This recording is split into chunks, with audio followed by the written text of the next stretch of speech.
Yo, what's up mga lods? So for today's video, titignan natin tong cash tracker where may palibreng Mythic 117, Stun Baton, CR56 AMAX, tapos panibagong Power Nova Camo.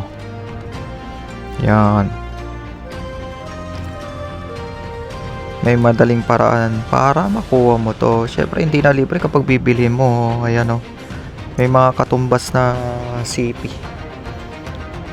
500 sa AK117 si Stun Baton, 200 si CR56 AMAX is 200. Ito may mga panibagong ganap.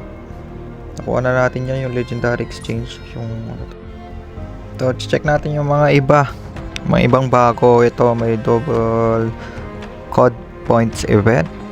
Siyempre namang bibili ako nyan. Tapos ito panibagong battle pass, yo, N4 ang shorty yun. Kung may panibagong jackdog na naman, may bibili niyan for sure. Cute nun ah, panda, ewan, hindi yan ako. Panalo Season 1 Wings of Vengeance. Maganda rin yung mga skins niya. So far so good. Mga epic na. Nasa ground forces siya. Sino ba to?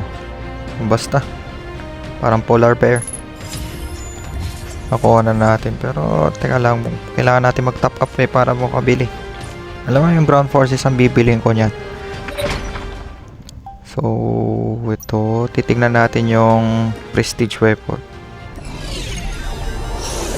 Panalo, maganda, tilawan.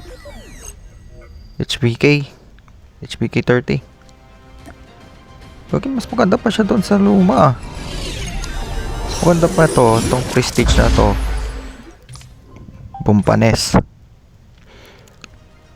Titingnan natin tong. Uy, naulit, gagi. May mga way naman para makuha yun. Ito, panibago, Year of the Dragon. May epic skin na naman siya.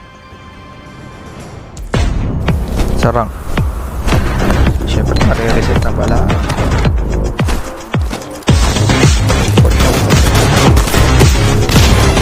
Ayan.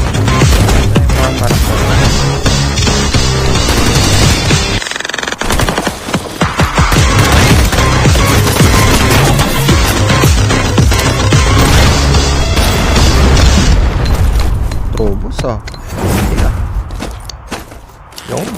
Pero season 6 siya ng 2024. Tsaka pwede na natin makuha yung palibreng legendary.